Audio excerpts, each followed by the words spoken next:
Understanding data types in Tableau. In your data pane, you have multiple different data types. Remember, you have dimensions on top and measures on the bottom.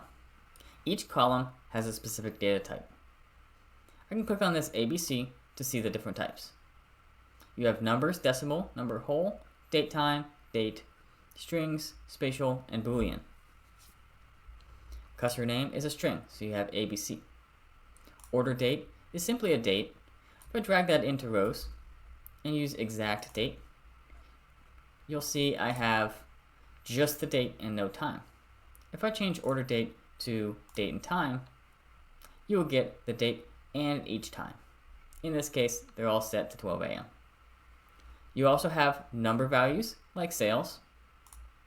Sales is set to be a number decimal. Let's drag that onto the view. And you see the sum of sales. I can change the format and add decimals if I want. And you can see the decimals.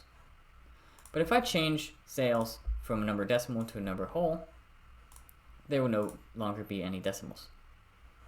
You also have geographic fields like state and postal code. You'll have a world symbol. A few other symbols that you'll want to watch for are a symbol like this, which is a hierarchy. You have a product hierarchy with multiple fields inside of it. A bin that looks like this, looks like a histogram. And a set. So if you have any sets in your data, you'll see a set symbol. And that's understanding data types in Tableau.